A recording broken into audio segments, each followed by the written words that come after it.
Assalamualaikum warahmatullahi wabarakatuh. Hai teman-teman, bertemu kembali dengan kami dari kelompok 1 kelas 5C dengan anggota kelompoknya saya Siva, saya Audria, saya Farel, saya Habibi, saya Kansa. Nama saya Rasya Akbar Aris. Kali ini kami akan membahas 55 tema 1 pembelajaran 1 tentang planet ekosistem. Let's check it out.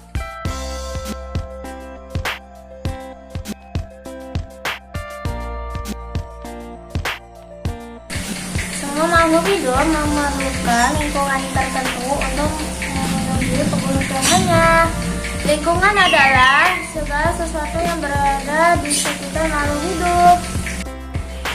Sebuah lingkungan terdiri atas bagian yang hidup disebut biotik dan bagian tak hidup yang disebut abiotik. Bagian yang hidup di sebuah lingkungan terdiri atas tumbuhan, hewan, dan makhluk hidup lainnya. Bagian lingkungan yang tak hidup terdiri dari cahaya matahari, air, udara, dan tanah. Cahaya matahari dapat menghangatkan udara, air, dan tanah agar mencapai suhu yang sesuai kebutuhan makhluk hidup. Cahaya matahari juga membantu tumbuhan membuat makanan. Air dan tanah merupakan bagian penting dari sebuah lingkungan. Air yang turun dalam bentuk hujan menyerap ke dalam tanah.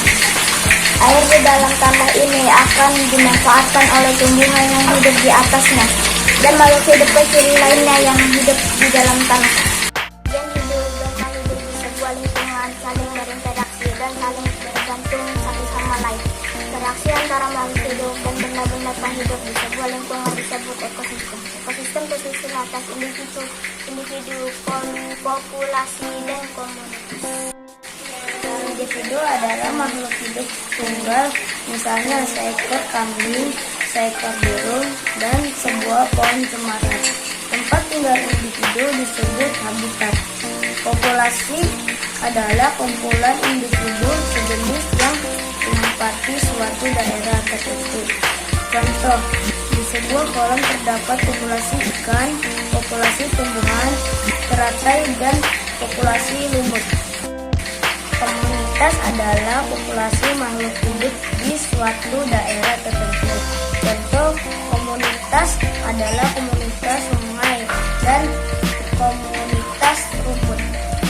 Makanan hewan dikelompokkan menjadi dua, yaitu makanan yang berupa tumbuhan dan makanan yang berupa hewan lain. Hewan dapat memakan daun, batang, buah, dan biji dari tumbuhan. Hewan yang memakan daun contohnya ulat, rusa, dan zebra. Sedangkan hewan yang memakan batang adalah sapi. Sapi memakan batang padi dan jagung. Panda memakan batang bambu. Hewan yang memakan buah contohnya adalah belatung. Sedangkan hewan yang memakan biji-bijian adalah burung dan tupai. Beberapa hewan memakan hewan yang lebih kecil sebagai makanannya. Hewan kecil ini menjadi mangsa bagi hewan yang lebih besar. Serangga menjadi makanan bagi hewan-hewan seperti katak atau cicak. Tikus menjadi makanan bagi kucing, demikian juga dengan kelinci yang menjadi makanan bagi burung elang.